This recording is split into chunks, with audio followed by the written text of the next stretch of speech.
Hi everyone, and welcome back to the Permafrost. Today, we're gonna fight the Guardian of Gaia. It sounds easy when I put it like that, but fighting the Guardian of Gaia is anything but. In order to even summon this boss, we are going to need a beacon.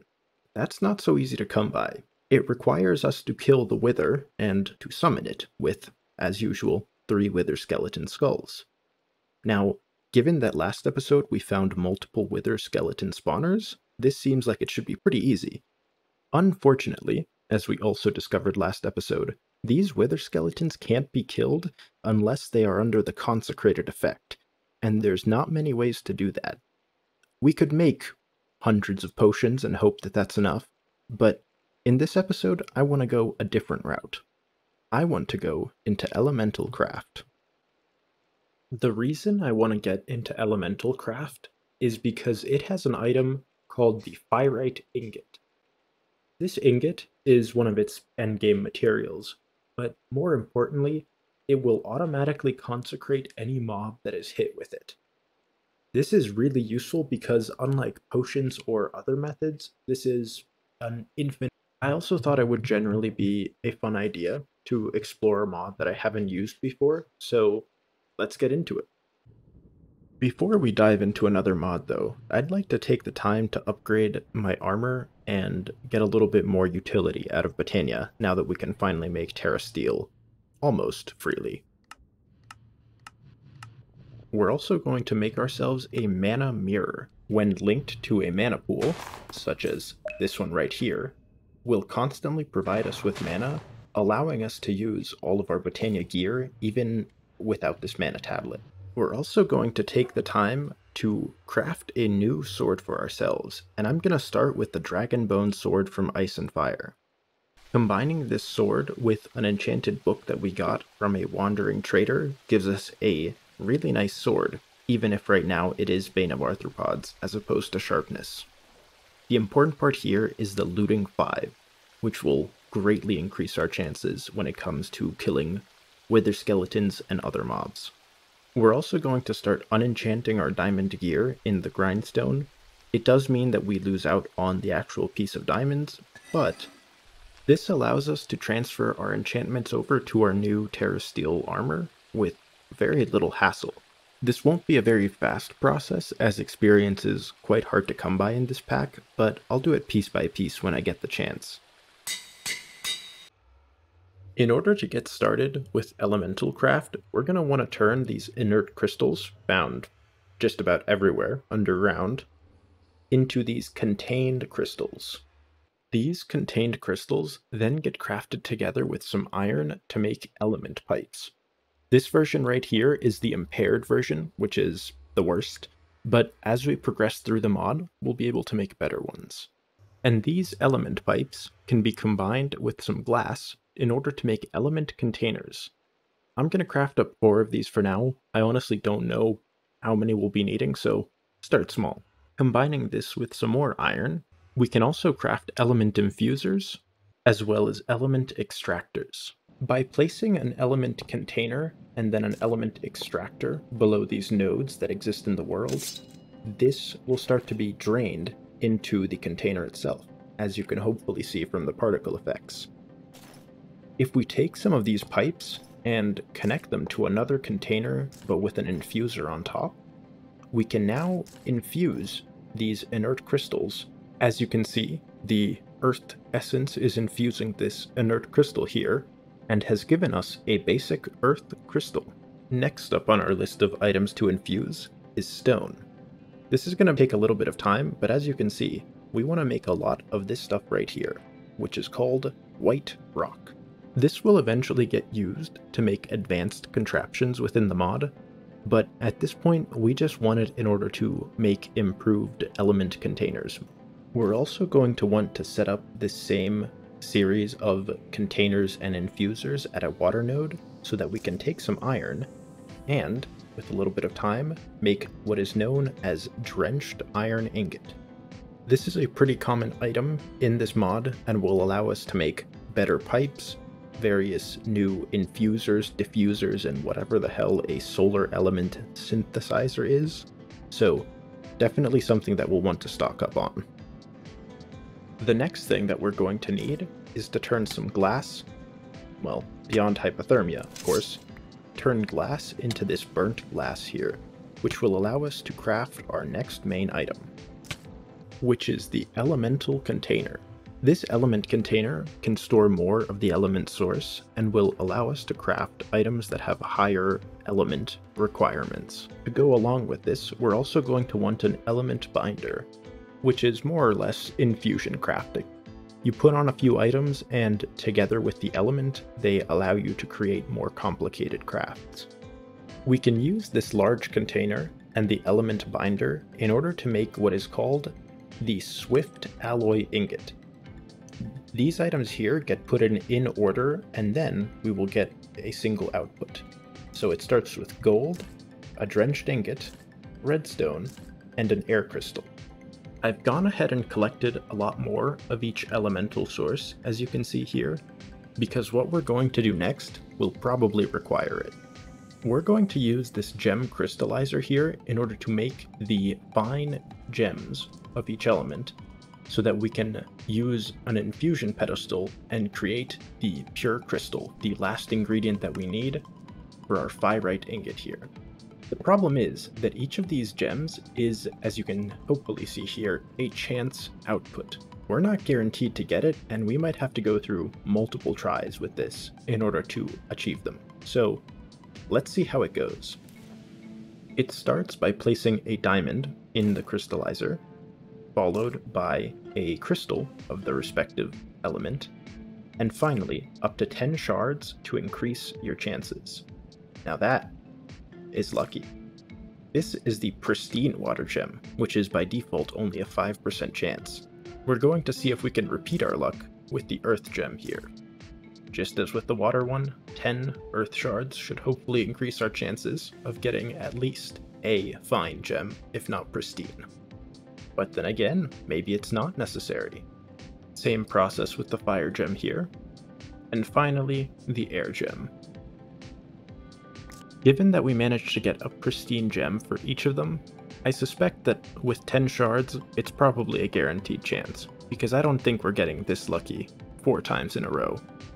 With our new gems, we can now begin to make our altar pedestals. The basic infuser followed by the gem, a swift alloy ingot, and 2 white rock will result in the altar being created after it uses a hefty amount of the elemental source. We repeat this process for the other 3 elements.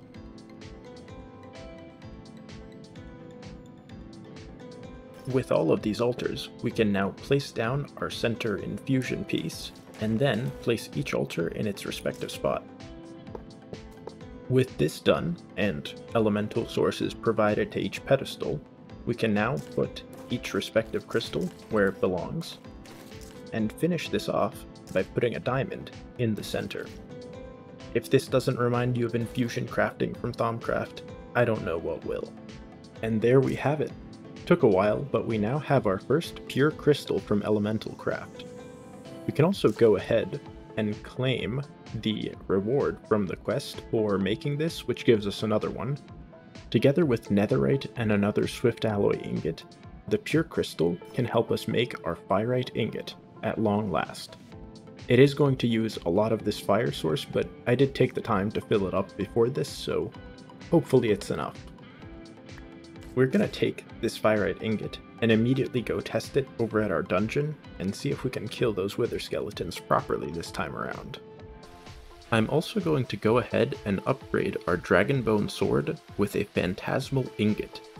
This is a drop from ghosts, an ice and fire mob, and it gives us the phantasmal blade, which as you can see has not only a much higher attack damage, but the attack speed is almost twice as fast, to say nothing of the fact that it apparently fires a spinning sword that travels through blocks.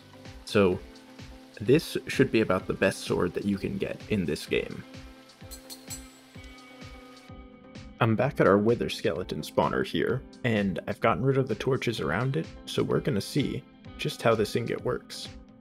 We've got our first spawn here, and as usual, when we hit him, we can't seem to damage him at all.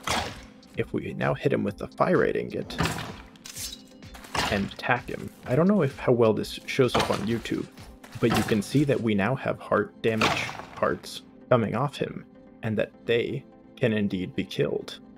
I'm actually really happy about this. That's going to make a lot of fights a lot easier.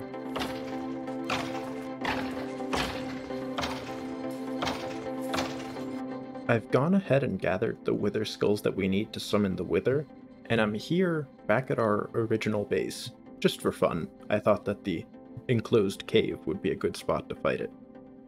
We're going to have resistance, absorption, and strength too while fighting this guy, so I'm not too worried, but let's see how it goes.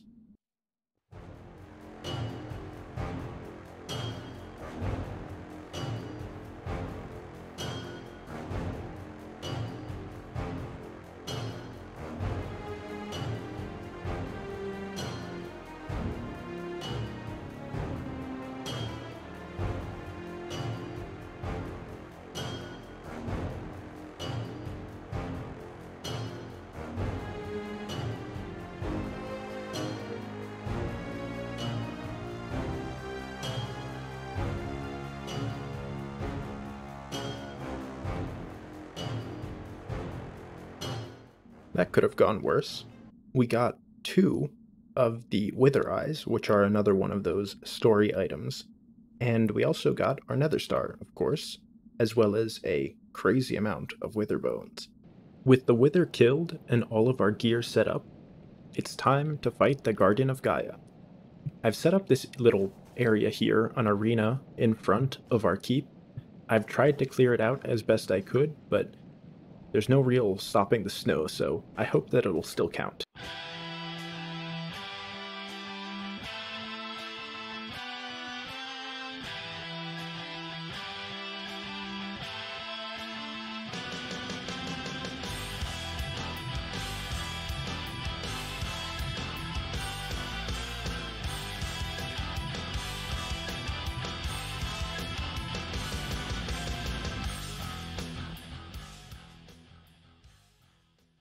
Well, that didn't go quite as well as it could have. I don't know if you saw, but back there at the end, we actually finished the fight with pretty low health, but the important part is that we got our Gaia Spirits. These drops will allow us to make some cool new equipment, and it also allows us to make the second version of that fight thanks to the Gaia Spirit Ingot. However, before we can even think about fighting the second Guardian, we're going to need to upgrade our gear quite a bit, because I don't want a repeat of that last fight. The first thing we're going to make is the Cirrus Amulet here, and we're actually going to immediately upgrade this into the Nimbus Amulet. You can see that this upgraded version actually allows us to triple jump. So we can climb pretty big distances just by jumping. Obviously, it also will allow you to cancel fall damage if you jump while close to the ground. The other item that we want to make with our newly acquired Gaia Spirit is the Globetrotter's Sash. This is just an upgraded version of our Sojourner's Sash, but it'll allow us to go much, much faster. As you can see, we've got some really fast sprinting speed now, and combining that with the Nimbus Amulet means that we have really cool mobility. We can pretty much scale any mountainside at this point with no effort, which will make traversing the world for our eventual goals much, much easier. Additionally, with the Nimbus Pendant, we can simply jump and avoid all fall damage. With this new gear, it's time to fight the harder Guardian of Gaia.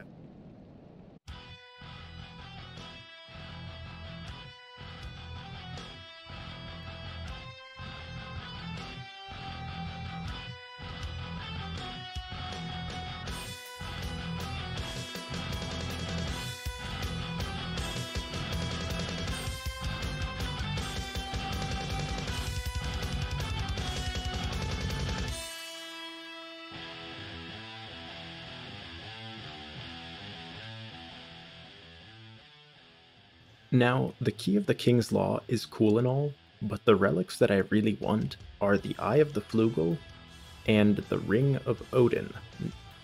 So, I'm going to keep fighting this boss until we get them. I've made 4 more Gaia Spirit Ingots, and every time you fight it, you're guaranteed a new relic. So when I go through all of these 4 by the end, it's very likely that we'll have gotten at least one of those relics, if not both.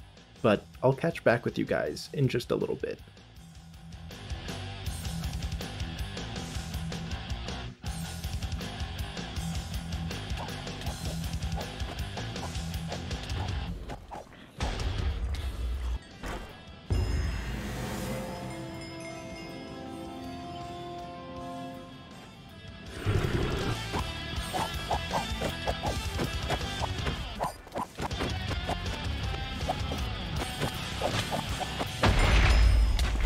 Lucky dice roll number 3. That's unfortunate. Dice roll number 4.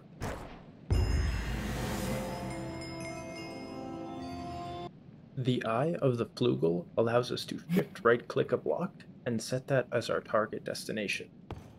Whenever we are somewhere else, we can then hold this and instantly teleport to that block. This is going to be really useful when we're out exploring, which is why I really wanted it. The Eye of the Flugel also has some nice synergy with the Flugel Tiara from Botania, but unfortunately that seems to be disabled in this mod pack, as you can see, so no creative flight for us. Tragic.